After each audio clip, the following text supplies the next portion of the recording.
إن الحمد لله نحمده ونستعينه ونستغفره ونعوذ بالله من شرور أنفسنا ومن سيئات أعمالنا من يهد الله فلا مضل له ومن يضلل الله فلا هادي له وأشهد أن لا إله إلا الله وحده لا شريك له وأشهد أن محمدا عبده ورسوله أما بعد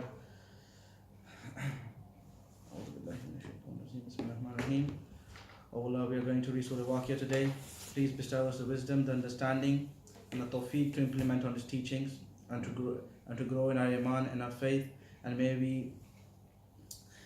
we fulfill all your obligations, and may we fulfill all your criterions in Islam. Ameen. رب اشرح لي صدري ويسر لي امري واحلل عقدة من لساني يفقهوا قولي رب العالمين ثم ما بعد. بسم الله الرحمن الرحيم.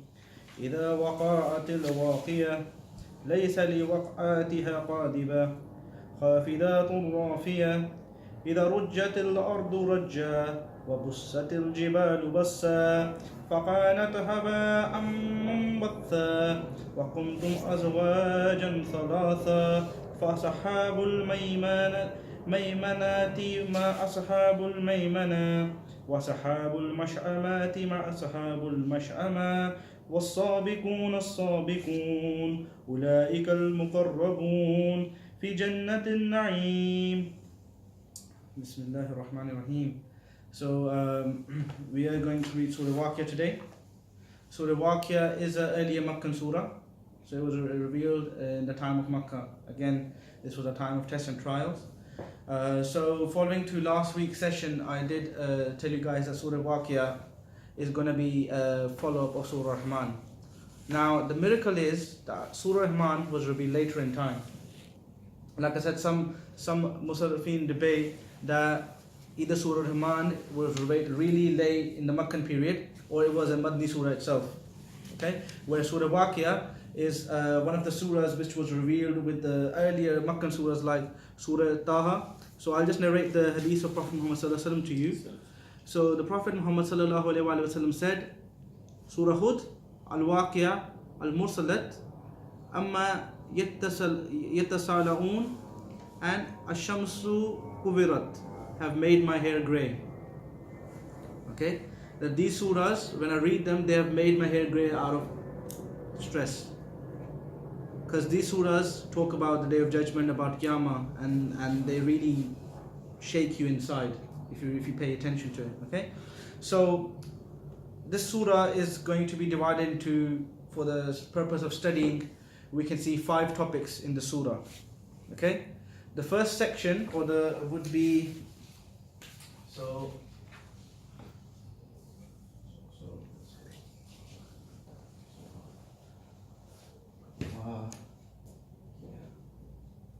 section 1 would be from verse number 1 to 26,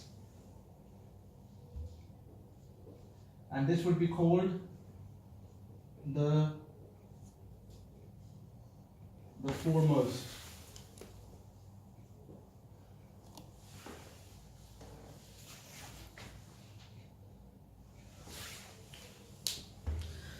So let's just start reading. Sorry, I've just got one thing if you guys want to share. Another one if you want to share. No, suppose you've got a pen there? Alright. Okay.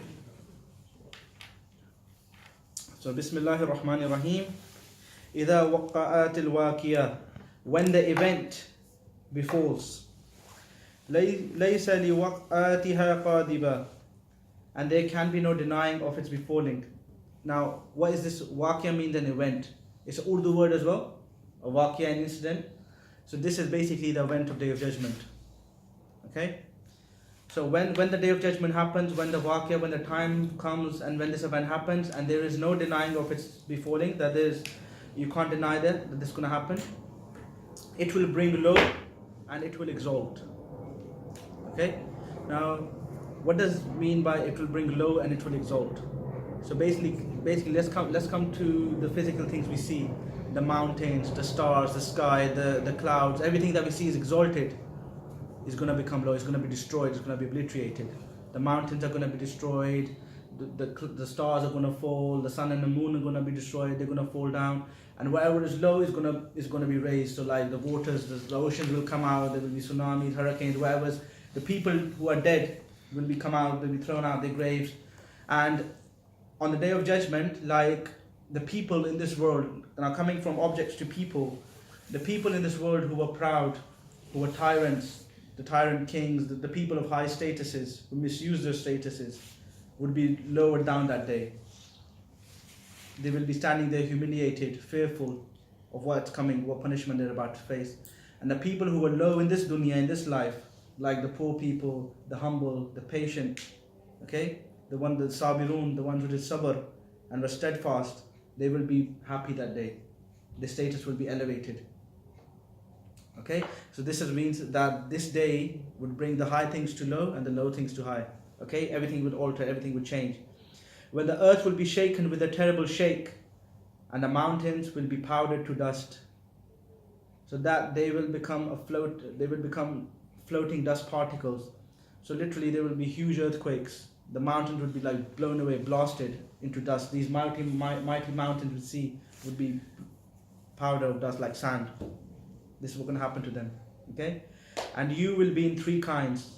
And on the day of Hashr, when the day of judgment, when all this happens and the earth is made plain and flat, all human beings brought back to life again. All creation, all humans are being brought back to life. Allah Ta'ala will class human beings into three types.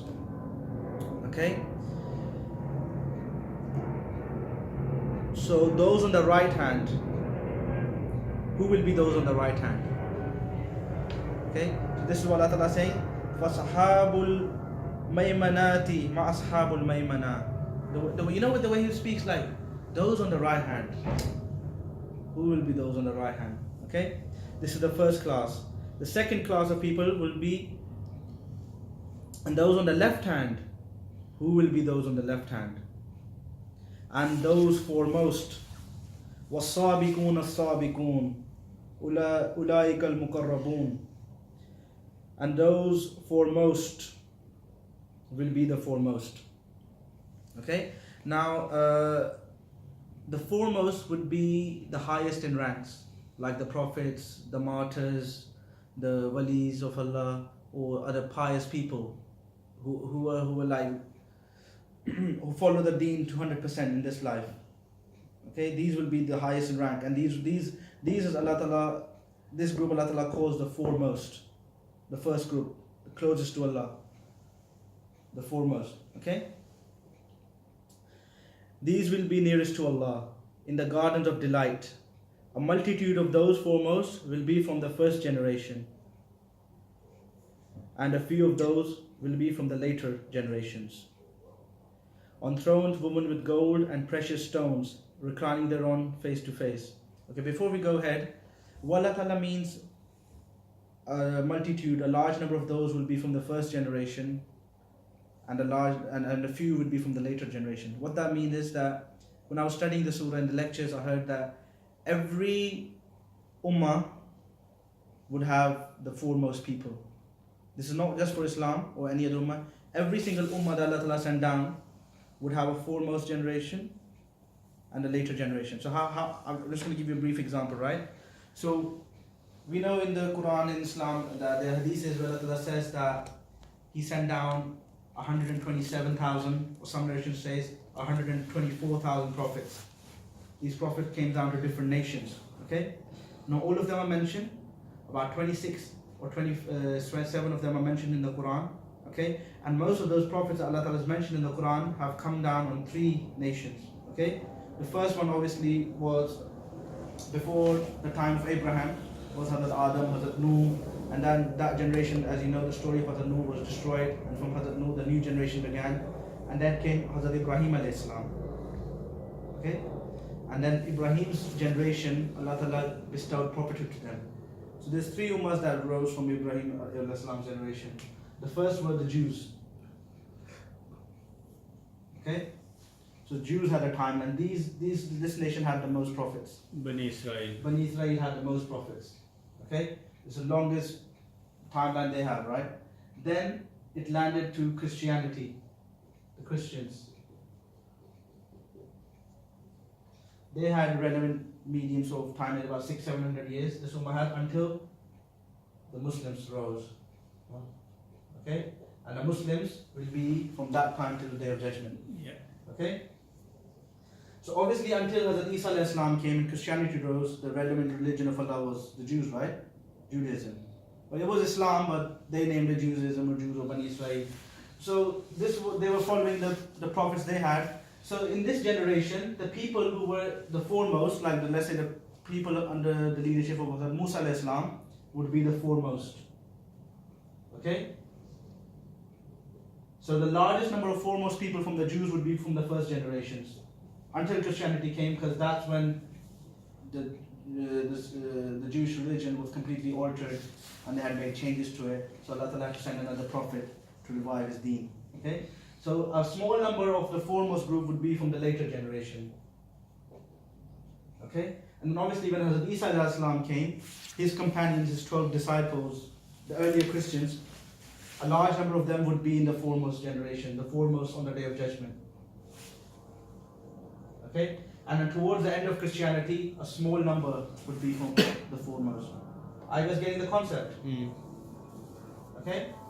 And now the Muslims rose. Obviously, the first generations, the Sahabas, the Tabi'in, these are the foremost of the early generations. Okay? So Allah Ta'ala is saying, out of those, the group in the foremost on the Day of Judgment, a large number would be from the earlier generations. Okay? And a small number would be from the later generations, meaning from our times. Like we say, there might be still a lot more to go, but how people say is that we are quite near to the end of time. So we are the later generations. So not a big group from us would be standing in the foremost. May Allah make us one of them. Do you understand this concept? Any questions? Understand? Okay. So this is what the first section is about, the foremost people and their rewards in Jannah. Okay?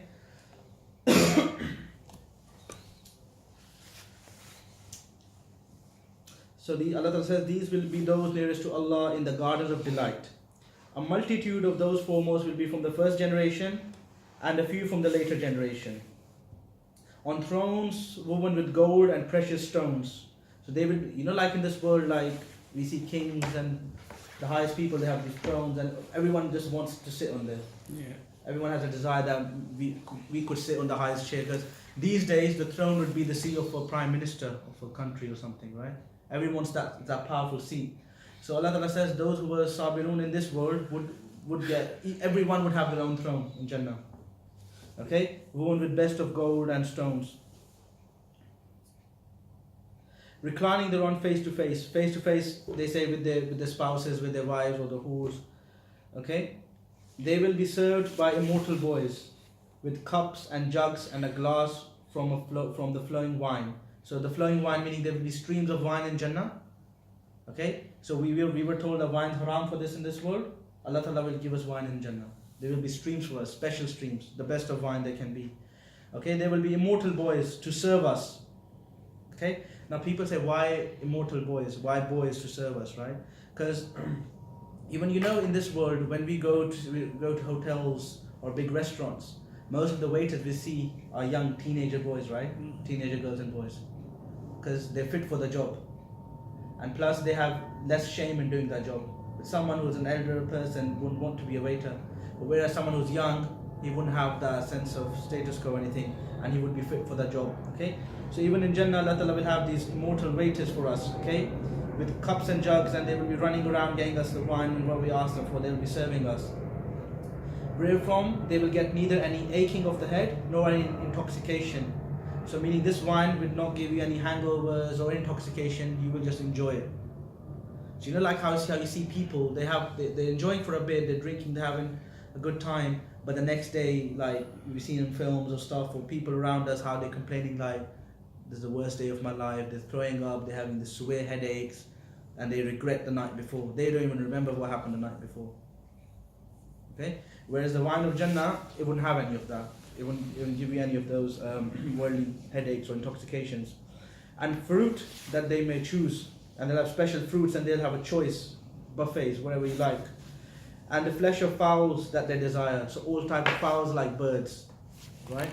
So any type of bird you want, turkeys, roasts, whatever you demand, whatever type of meat you want, special dishes Allah Ta'ala saying in Jannah you'll get. And there will be hurs with wide lovely eyes, like unto preserved pearls, a reward for what they used to do. So meaning a reward, like I said, mentioned in, you see the connection here with Surah Rahman. So like in Surah Rahman, Allah also mentioned hurs and stuff, right? This is a reward for what you used to do in the world. You used to control your gaze, you used to stay away from haram, zina and everything. And then in Jannah, everything that was haram for you in this life would be made halal for you, and Allah will give you something thousands, millions times better than you can find in this world. Okay? Desire. No law will they hear therein, or any sinful speech, but only the saying of salam, salam. Okay? So there will be no bad talking, there will be no abusive languages, no backbiting, no form of bad speech in Jannah. Everyone will be enjoying themselves and they will be just greeting each other and sending salam on each other. Salam, salam. Okay? So this, I would say, is end of part 1, which is Allah Ta'ala describes how the people, the foremost on the Day of Judgment, what they will be rewarded.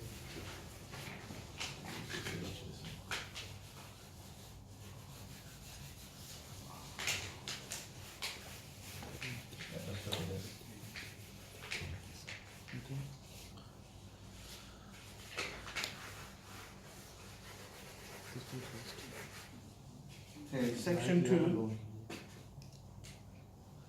Do you guys have any questions from section 1?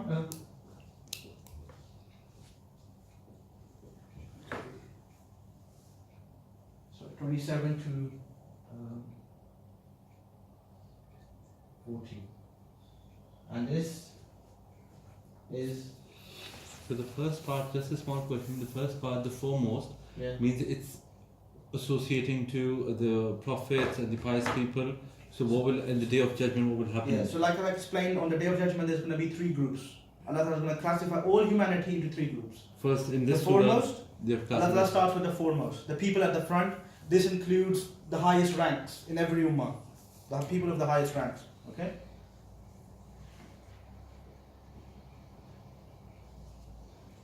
The second section is the right people of the right hand. Now let's read who the people of the right hand are.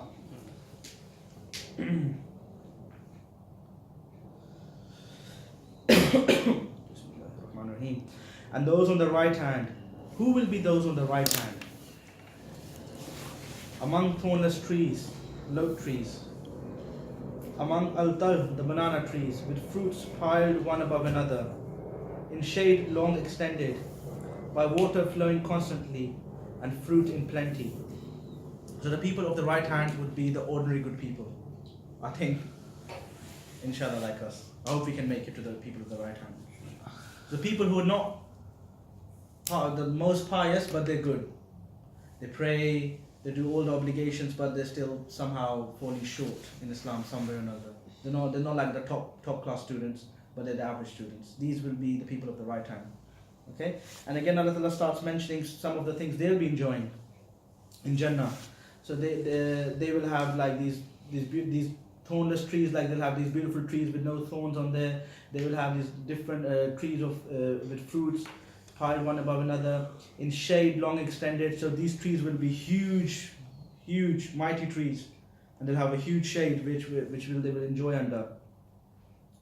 Okay, by water flowing constantly, so there will be constant waterfalls, streams, and fruit in plenty, whose season is not limited, and the supply will not be cut off. So the fruit will not expire. It will not go off. It will not go bad. There's no expiry date on the fruits. Okay. And there is no limitation. They will get limitless food, and whatever they desire will be limitless for them. Okay? And on couches or thrones raised high they will be sitting. Really we have created them maidens of special creation and made them virgins.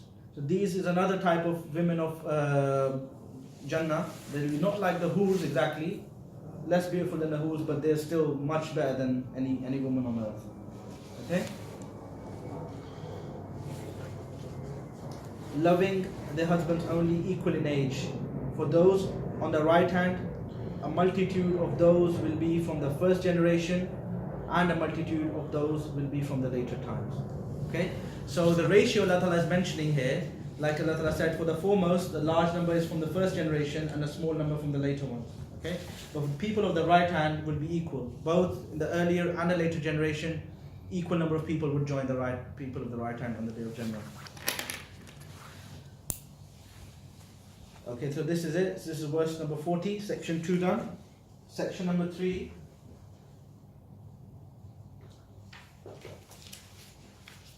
Obviously would be people of the left hand.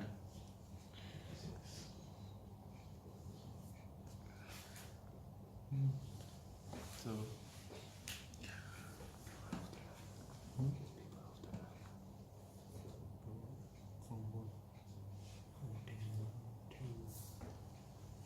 So these are the people who are going to be in trouble. Okay, and those on the left hand. Who will be those on the left hand? In fierce hot wind and boiling water. So this Allah Ta'ala just mentioning they will be in hell. The wind would be fierce, scorching hot, and they'll have boiling water there. Okay. Now some of the description of hell, a different description was mentioned in Surah Rahman. You guys remember? Last time? So Allah Ta'ala mentions bits by bits. He mentions some things in some surah and other things in other surah. Okay? Where he told other punishments of hell in the previous surah, this time he's telling a few other things that are going to be held in the hell as well. Like the fierce hot wind, the boiling water, and shadow of black smoke. So you know, like the people of Jannah will have the shade of huge trees. These guys will have shadow, because obviously the Jannah is going to be fire everywhere, isn't it? It's light and heat. So you know, like we have the sun, it's light, it's hot. And when you want to escape the sun, we find shade, right? You want to go into shade. So the people of Jannah, there'll be huge clouds of smoke, and this would be the smoke of the fire with like carbon dioxide or anything.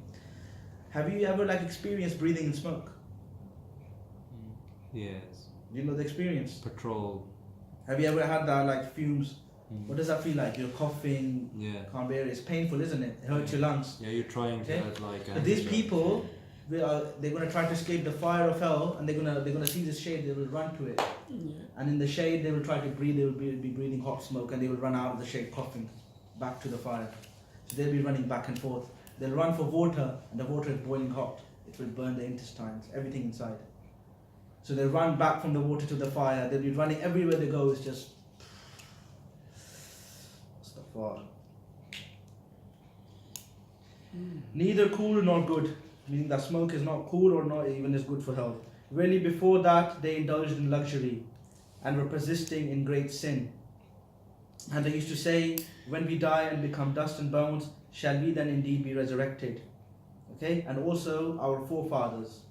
Say, O Muhammad sallallahu alaihi wasallam, really those of old and those of later times will be of the people of the left hand.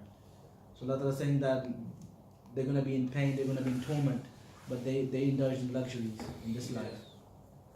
So guys, you know, the luxuries of this life definitely not worth it, man. Definitely not worth it at all. Look at the reward for a little sabr we have. The reward of Jannah is definitely doing the sabr, isn't it? Definitely the way, isn't it? Okay. And they used to say, when we die, we come to us. And also, forefathers say, Muhammad, really those of old and those of later times will equally be in the people of the left hand. All will surely be gathered together for appointed meeting of a known day. Then moreover, verily, you, the erring ones, the deniers, verily will eat from the trees of Zakum. So the people of paradise have these delicious fruit trees, right? And the people of Jahannam will have the trees of Zakum. These are like trees full of thorns. Can't take huge thorns, right? So when they will be thirsty, they will run to these boiling streams of water. When they will want shade, they will run to these black smoke clouds for shade, and they will come out coughing. And when they're hungry, obviously when you're hungry, you'll have no choice, right? They'll go to eat from the trees, but they will be eating thorns. And imagine they're swallowing the thorn. Imagine the pain.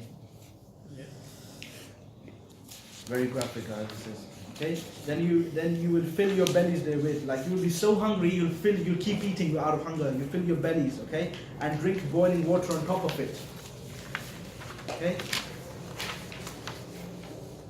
So you will drink like thirsty camels. I don't know if you guys like this is obviously because it's being referred to the Arabs. Camels, when they're thirsty, they drink in a very horrible way, like they're slubbering over the water, and then so if just watch a video on YouTube, you'll have a general idea. So that's about like your state would be like a thirsty camel. That will be the entertainment on the day of recompense. Okay. Now this is the end of section 3. Section 4. Again.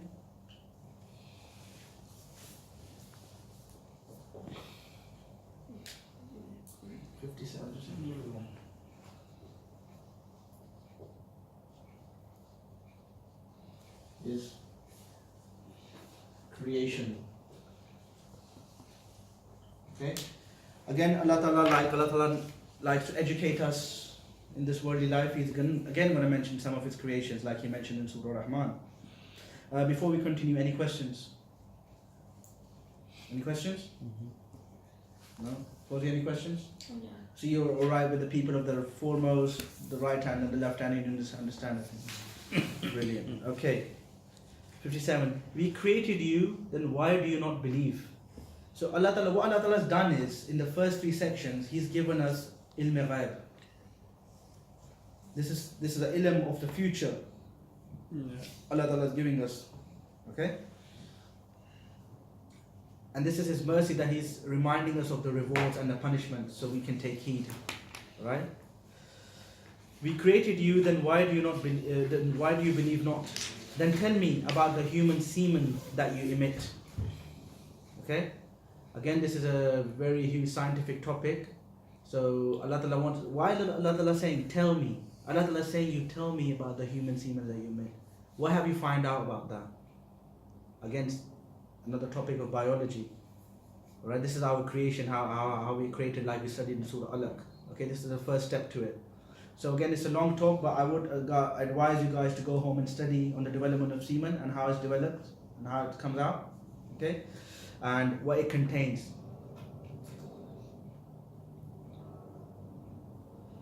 Is it you who create it? Meaning, is it you who create the semen, or are we the creator? We have decreed death to you all, and we are not unable to transfigure you and create you in forms that you know not. So, you remember how in Surah Rahman Allah Ta'ala said that we created man out of salsal, out of clay, like pottery? Have you ever seen potters making pots?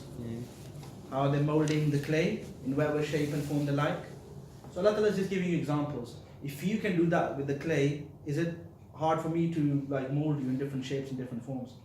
We do not, our parents do not decide what kind of shape we're going to have, what kind of faces, height we're going to have inside our bodies, right? The semen is something that determines whether the child is going to be a boy or a girl. It's not in the hands of us to choose, I want a boy or a girl, right? It's all, this is what Allah is saying. Do you control it? Do you create it? Right? Again, scientific stuff, study this, write this thing down, expand your knowledge on these things. Okay? To transfigure and create you in form that you know not. And indeed, you have already known the first form of creation. Surah Rahman, Allah Ta'ala said, I created of Salsal. The first form of creation, the first human being, Adam and Islam, was created out of clay. Allah Ta'ala says, I've already told you that, the first form of creation. Then why do you not remember to take heed? Then what's stopping you after all these reminders? Studying yourself, looking at all these things. What's stopping you from taking heed? Tell me, the seed that you sow in the ground, is it you that make it grow, or are we the grower? Okay? So semen and stuff is a bit too much for us to understand, it's a bit too advanced. But at the moment not, but back then it was. Back then no one had any knowledge about what these biological processes. But back then people didn't know about agriculture and farming. Okay? So we're made from earth, right?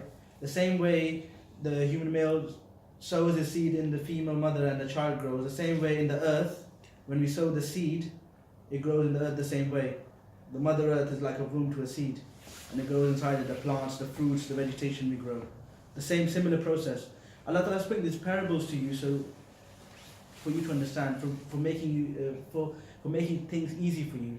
So remember last time in Surah Rahman, Allah Ta'ala said, to explain this buoyancy, He said, don't you see how the pearls and corals are in the bottom of the sea and huge ships are floating on water.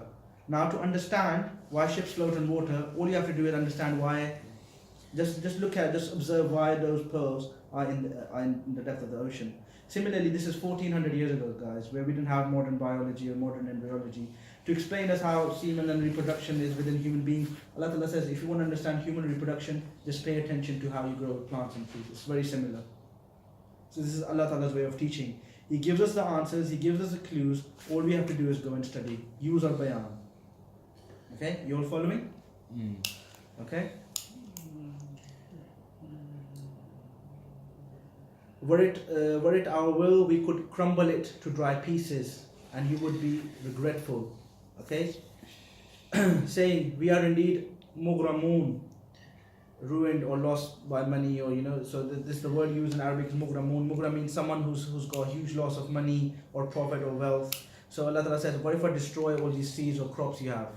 Like what happens to someone like who's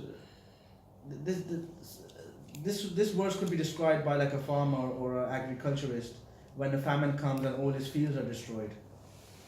So he sows, he harvests all year his crops, his fruits, so that he could cultivate them and then sell the goods in the market. And sometimes a famine comes or something happens, all his year's hard work is destroyed in one night. Okay, so he's in the state of mughramoon at that time. He's lost of money, he's lost of profit at that time. So Allah Ta'ala says, we are the one who make these things grow, and we are controlling our natural disasters not to befall on your farms and your trees. And we're making your we're growing your seeds and your food for you, and we're helping them to survive for you as well. Okay? Nay, but we are deprived. So Allah Ta'ala is just quoting what we would say if this happens to us. Okay? And then Allah Ta'ala says, tell me, the water that you drink, is it you who cause it from the rain clouds to come down, or are we the causer of it to come down? Do we control rain? No. Okay. So the next ayah is something, it's going to be remarkable, something in the next ayah. Allah says, if we will, we verily could make it salt or undrinkable. Why then do you not give thanks? How is water formed? How is rain cloud formed? We studied this in school.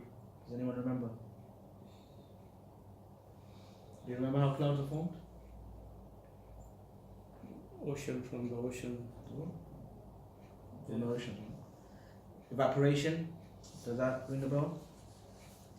So what happens? I'll just explain the process to you. Basically, when the water, when the water comes in contact with heat, the water droplets become into water vapors, and they evaporate into the air, and they start rising into the air like in the form of gas. Right? O2. O2. Yeah. Excuse you, carry on. Okay. So they reach to a point high in altitude, okay, where the temperature drops, and when that drops, those water gas vapors start converting back into those small droplets. This is called condensation. So sometimes when you see on a cold winter night, suddenly when the temperature drops, you see this water form on the windows. The windows get watery. Yeah. That's condensation, basically, right? So what happens is in the air, there's small particles, dust particles. So when the condensation happens, those water droplets hang over those dust particles, and the cloud forms.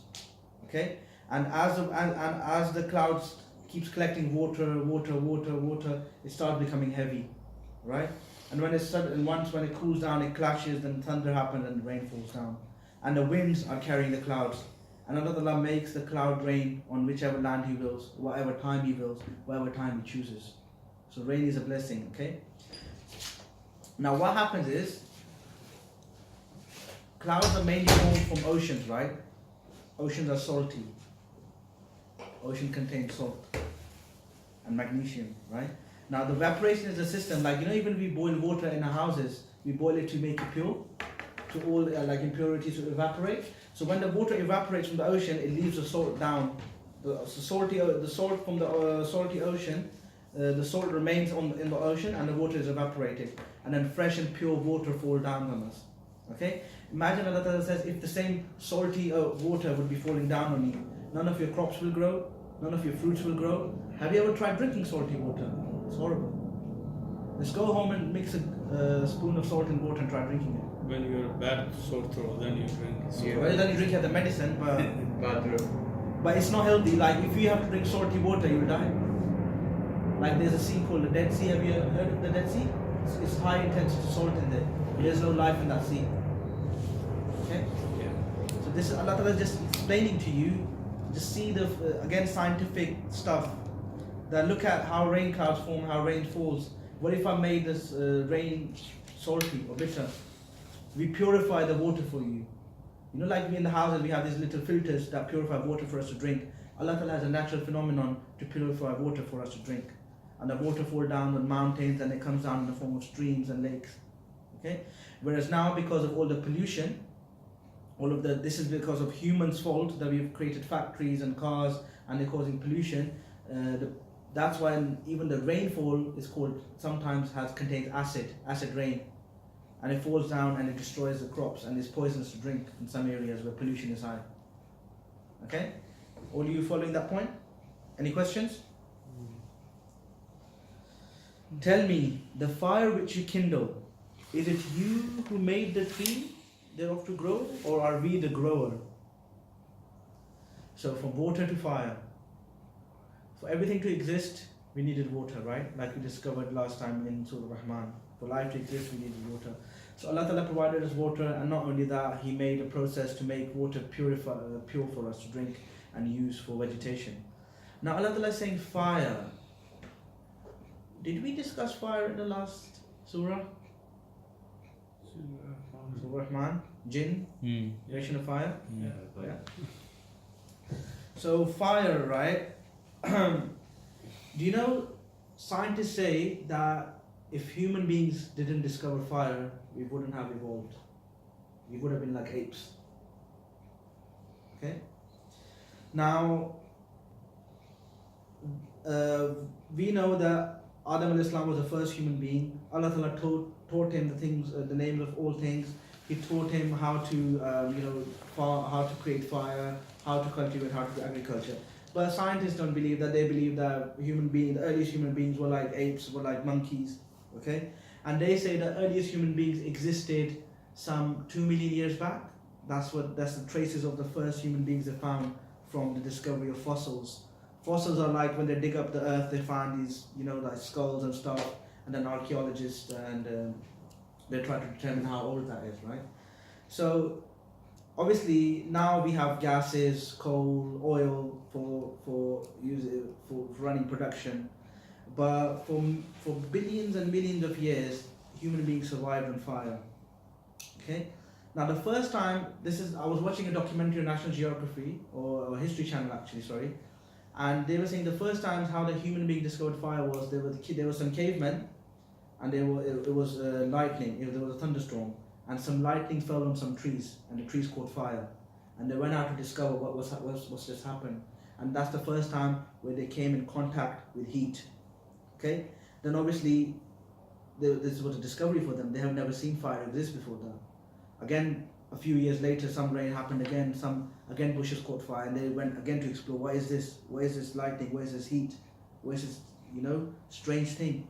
And the next time they came back with some branches that had caught fire already. Okay, and they started to think that how did this happen? How did this tree catch fire? How is this burning? Okay, and then the first time human beings, what they tried to do is they started doing experiments. Until one day, one of those human beings rubbed some twigs or branches, and it sparked, and the tree caught fire. And that's how they learned to kindle fire, right? So the first source of fuel the human beings had throughout the ages was wood, with the trees.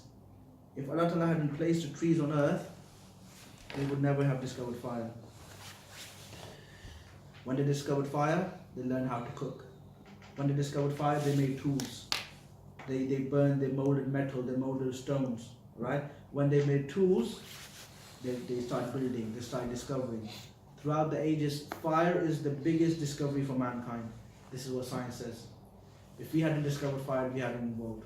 We discovered fire, we made tools, we made factories, we made infrastructure, and we've come to this stage where we are now. Okay?